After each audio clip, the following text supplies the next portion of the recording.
We're going to start with Oscar Piastri and Lando Norris because we are now officially 50% of the way through the 2025 season.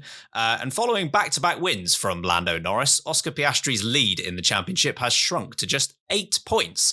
Now, the next race we have in Belgium in seemingly 7 years' time, which is actually 2.5 weeks, could be quite an important one because outside of it being a normal Grand Prix weekend, we have got a sprint race. So with just 8 points separating the two of them, if Norris were to put together a couple of good results, he could see a reclaiming of the championship lead going into the next race in Hungary.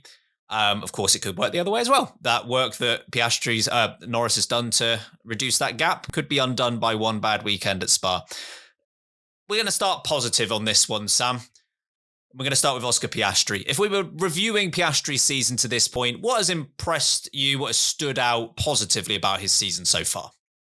Yeah, Oscar Piastri, he's been a real surprise of the season for me. I argue he's really ahead of the curve as to what I thought he would be right now. I thought he'd be able to compete. I thought he'd be right up there fighting. But because we didn't think that McLaren would be just this dominant over the course of the season so far, I really thought this was going to boil down to a more, Leclerc or Hamilton and Norris and Verstappen and Russell kind of story where Piastri might grow into the season a bit. By the end of the season, might be there, if not better, than what Norris has been achieving. But the way he's come out of the gates, if you ignore Australia, where a mistake that they both made and he paid the price for, he's being there or better every single Grand Prix. I can only really pick out Monaco as a real obvious, where he is being properly off the boil in comparison to his teammate. His qualifying has been brilliant. 5 poles so far from the first 12 races. That's nearly a 50% success rate, which is great. And he's also picked up the most wins so far throughout the season. And it's his race management that has impressed me the most. Once he does get out front, he knows where to use his tyres at the moment. He knows where to conserve his energy. He's able to manage this race far better than he was able to last season, where he started to appear at the front of the order, at the front of the pecking order. And I do think that that's allowing him to have options if something gets thrown up that is unexpected. He's able to deal with a situation that is, where last year he wouldn't have been able to. We're going to caught him off guard. I've also been very impressed when he has been on the back foot. Let's take Austria, for example. Whilst he didn't come out on top there, he was brilliant at hassling Lando Norris. He was really, really good at causing him frustration, staying in the game, not backing off, not losing pace, and ensuring that, I'll try something new. I'll try and be bold. I'll try and be different to try and take this race victory. So we've already got strengths. We know the overtaking capabilities are fantastic. He's brilliant at cutting through traffic. But a lot of the time, he hasn't needed to because he's already been so far out in front. And that is what's been such a surprise for me this season. Yeah, I know I've said this before in a previous episode, but I was wrong about what to expect from Oscar Piastri this season. And to be honest, regardless of whether he goes on to beat Lando Norris or not, I was certainly wrong about how fast he would come out the blocks in the first sort of 12 races this year. Because whilst there were some great performances from him last year. If you think of Baku and you think of Monaco was very good, even though that didn't end up in a victory. His overall pace deficit to Lando Norris last year was significant enough where I didn't feel like that could be made up over the course of one season. I thought that would maybe be over the course of 2 seasons, depending on what the competitiveness of that McLaren would have been next season. But I just didn't think this year would be the year for Piastri to be on the same level as Lando Norris, and he absolutely has been. I think if you look particularly at qualifying, last year that head-to-head record was 21-3 in Lando Norris's favour. As far as head-to-head records go, that is an absolute mauling. And even if he was to make that, 14-10 in Norris's favour, that would have been an improvement from last year. But so far he is winning. He is 7-5 up in qualifying versus his teammate. And I know, the race management side of things, the composure side of things is something that we have spoken about at length so far this year, but it is worth repeating because that is what I think is separating Lando Norris and Piastri so far. There have been a lack of qualifying errors from Oscar Piastri. Even his worst days tend to be the second row of the grid. And he hasn't panicked in certain situations like the Saudi Arabian GP where Verstappen gets ahead of him. He knows a penalty is coming for Verstappen. He doesn't panic and he lets that race play out the way that it does. There wasn't any panic at Miami when he needed to make an overtake on Verstappen to claim that win. He was ruthless, but controlled at the same time. And then you think of Spain, where he was very clearly the best driver on that day. And then there's a very late safety car that could have spoiled everything. He just remained calm and took that victory. So, yeah, many things to be impressed by Oscar Piastri to this point in the year. We'll stay positive, Sam, but now we're going to look at Lando Norris, because he is only single digits behind Oscar Piastri. What has impressed you about him so far this year? Yeah, I mean, it sounds really silly. It's hard to be overtly positive about the guy that currently isn't winning between him and his teammate, has less qualifying successes, has less race wins. But something that I want to point out about Lando Norris, and it's very specific, is his second half of the race pace that he seems able to deploy. He is regularly having to close gaps because he's either being out-qualified by Oscar Piastri or he's been caught up behind the likes of Max Verstappen. You only have to look at what was going on in Silverstone, for example, where he was stuck behind Max Verstappen and Piastri got past. Or the same can be said for the fight that was going on in Spain, for example. He was right with Verstappen for a while and manages to pull away and then starts to bring down the gap to the car in front. He's been excellent at this. And so often have we seen Piastri have a 5, 6, 7, 8, my boot shooting baby driving me crazy, race lead. It had to be done. And suddenly it will start to come back down again. 4 seconds, 3 seconds. And he keeps Piastri in check. Now, whilst I don't think he's got that ruthless ability to pass like Piastri does, when he does lead, or he is in front, he is almost mistake-free. So rarely does he cause himself a problem. You just have to look at Monaco to see just how well he manages a Grand Prix. He's got, incredible drivers tucked right up behind him. Whilst Piastri is arguably having his worst drive of the season so far, very close to walls, oversteer and understeer at the same time, can't get a lap in that's completely clean. Norris is just chipping away, lap after lap after lap, and that consistency from him is fantastic. The same can be said again in Austria. Right, he leads in Austria. It was a great performance from him in Austria. Got that brilliant qualifying time, which I know was disrupted by the yellow flags, but the time was still going to be fantastic. And then to absorb the pressure, which we've heaped praise on for Piastri, but that pressure was coming from Piastri in this instance. And the way that he held on, the way that he was, half a second behind him for 20-odd laps, no mistakes, no give. And the moment he did get past, straight back in front again, made the move exactly how he should have done, got the move sorted, regains the lead. We saw one mistake from him, and that was when he ran wide at the last corner, held on, no issues. So Norris is really matured. He's really grown as a driver. We're not seeing as many, and for lack of a better word, Norris bottles that we saw at the end of last season, where so often he have a bad qualifying or he'd be poor off the line. He too has developed. He too has grown as a driver. And that's why they're only 8 points apart after half a season. Because right now, they're incredibly evenly matched. A bit of luck's gone one way, a bit of luck's gone the other. That's what happens over the course of an F1 season. That will continue to be the case over the rest of the F1 season. But it shows you how good that McLaren team is right now, that after 12 races, with sprint races involved, they are 8 points apart from each other. I think Norris's season has been a little bit better than what people give it credit for, because whilst his mistakes have been far more obvious than Oscar Piastri's, there is a reason that it is only 8 points separating these two drivers. He is only 1 pole and 1 win behind his teammate. This isn't Verstappen Perez. This isn't Hamilton Bottas. This is far closer to something like Hamilton Rosberg. Like these two are incredibly evenly matched across qualifying and race pace on most given weekends. Norris's consistency has impressed me, even though that McLaren theoretically should be somewhere on the podium pretty much every single Grand Prix. It's still up to the driver to convert it. And he has done that on the majority of occasions. 12 races so far this year. He's been on the podium 10 times. And maybe more impressively is that 9 of those have been inside the top 2. So 3/4 of the Grand Prix so far this year, he's either first or second. He's made work for himself on certain Grand Prix, and there'll be more of that when we get into the more negative side of Norris's season so far. But he is still finding his way back into contention.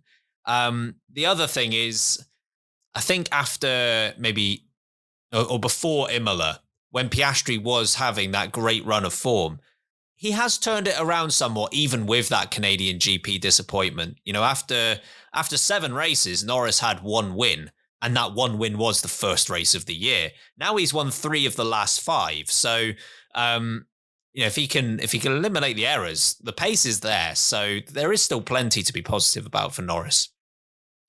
If we're looking at areas to improve, Sam, and we'll start with Oscar Piastri, what could he focus on for this second half of the year? He's still having occasional slips in not in quality, because that sounds like he's not good enough, but in his consistency. And I think Canada comes up, right? Norris has a bad Canadian Grand Prix. And if that Grand Prix for Piastri runs the same way it does for the last 8 or 9, he should be finishing first or second. Realistically, on average, that's where he's been finishing all those other Grand Prix. But actually, for the majority of that Grand Prix, he's losing time to his teammate. He's falling into the clutches of his teammate. He's caught up behind the likes of Kimi Antonelli. He can't get through the battle in front of Verstappen, of Russell, that group that's going on in front of him. And that is a learning point. That's a development that he needs to, whilst he is ruthless, whilst he is brilliant, he still has hurdles to overcome. And I do think that had the crash not happened, there is a real chance that Norris gets in front of Oscar Piastri and he's able to convert a better point scoring. And again, that gap might now be down to 5 points or 6 points, whatever it might be. So it's little tweaks like that I think are the difference. The other thing that he needs to be a little bit better at is safety car management. He's had his high points because, as we've already spoken about, where in Spain he had a late safety car and he managed it well and his teammate didn't catch him. The opposite happened in Silverstone. He claimed that he did what he did in the second safety car on the first safety car, but wasn't penalised for it. Well, that tells me worrying things. Actually, he didn't go at that point. I got away with that. Let's not do it again. He did it again, right? And he picks up a 10-second time penalty. And now he's gone from barely winning a race, winning many races to barely winning a race in the last 3 or 4. And actually, it's Lando Norris, who, as you already mentioned, has picked up, you say 4 wins in the last 5? 3 in the last 5? 3 of the last 5, yeah. 3 in the last 5, which is a big turnaround for Lando Norris, as you already mentioned. He hasn't won since the first race of the season. So, and that's based on a mistake by Piastri, who had that race in the palm of his hand. So whilst Piastri's not the complete driver, it is hard to nitpick, because he's doing very, very well. He leads the championship. He's been pretty bulletproof. And his race management, as we mentioned, his mindset is fantastic. I just think with the way that he was pleading with the team after that Silverstone safety car mistake, shows that he lost his head a little bit, shows that there is a bigger room for improvement, but it is minor. I am picking. I am being really, really picky over what he needs to improve. What about you, Ben? Yeah, I think you have to be picky with the way that he's been driving so far this year. There just aren't any obvious things that he definitely needs to improve. I think in terms of qualifying, it's certainly not on the level of some of Lando Norris's qualifying errors, but he's maybe not absolutely maximizing qualifying in the same way that possibly Verstappen or Russell do a little bit more frequently. He does have a number of pole positions so far this year, so it's not a glaring issue. But if you were to look towards the Austrian GP, again, I know the second run was interrupted, but still that first run, he was quite a way off. You look at Monaco, you look at Miami, where he was 4th there. There's still an opportunity, I think, to convert a few more thirds into seconds, seconds into poles. The other thing I would look towards, tyre management, he has become far better at this year versus last year. There's still on occasion one or two instances where he could improve on that. Saudi Arabia, I do think he was genuinely struggling in that first stint, even though he didn't need to make an overtake on Verstappen, and I doubt he was trying to. He was still struggling a bit with tyre wear when he got to the end of that stint. The other one, of course, the Austrian GP, it's a direct result of an error he made where he locks up the tyres, that going further into that first stint and creating a real delta between the two of them for a future stint, that became unviable because of the lockup that he did. Those tyres weren't going to go much longer after he did that. So, as you say, you have to be picky, but these are a couple of things he might want to look towards. Same question for Lando Norris. Yeah, Lando has had arguably higher highs, but definitely lower lows so far this season. And there are a few races that I can point to where, unlike Piastri, where minor improvements are needed, there's some really obvious changes that I think Lando Norris can make. And if he makes those, I actually think he's far clear of Oscar Piastri. That's the difference. The first one that springs to mind, of course, is China, specifically the sprint race. Piastri goes on to finish 2nd in that sprint race. Norris is 8th. That's already a 7-point difference. If that's even halved, the gap down there already in the championship is about 3 or 4. And that was, again, done due to qualifying mistake. That was a mistake made right. Was it right at the start of the race that he lost it? I think it was. Went wide. Yes. Yeah. Yeah. And again, that was maybe race management there from Norris. Whereas Piastri could have closed in on Lewis Hamilton, that shows you the difference in the early part of that season, that Piastri didn't let that early mistake in Austria get to his head. He lost a lot of points. He had 2 points in Australia. At that point, Norris has a 23-point lead coming out of round 1. That's a massive game. That's a huge difference between title rivals. And almost immediately, that gap is halved because Piastri walks away with 32 points combined. Norris just 19. And that tells you that there's a lack of consistency there. That one can go from being right at the top to being very mid-table in terms of points. You know, Norris even walked away with the second most amount of points that race weekend. That actually went to George Russell, who scored more than him, and he almost scored the same amount as Max Verstappen. The next poor race comes at Saudi. So, Norris doesn't make it onto the podium there. He's 4th, picks up 12 points. Piastri wins that race, does a great job against Max Verstappen in battling him wheel to wheel, an issue where we've seen that Norris needs to improve there. And again, I just think the qualifying mistakes are what's hurting him. If he hasn't got to battle through the really tough cars to start with, and we get more of Austria than we do of the likes of Canada, then he will be far closer to scoring far better points. And it is qualifying that is costing him more and more. Of course, the rash move in Canada, which he puts his hands up for, he took total blame for, and well done to him for being so immediately responsible and aware of the situation. I do give him credit for that. That's cost him a huge haul. But nonetheless, he's still only 8 points behind after that DNF in Canada. He's had a great turnaround. So fair play to him. It does seem like he's able to bounce back more where he was unable to last time, but it is qualifying that is mostly causing him pain when it comes to these races.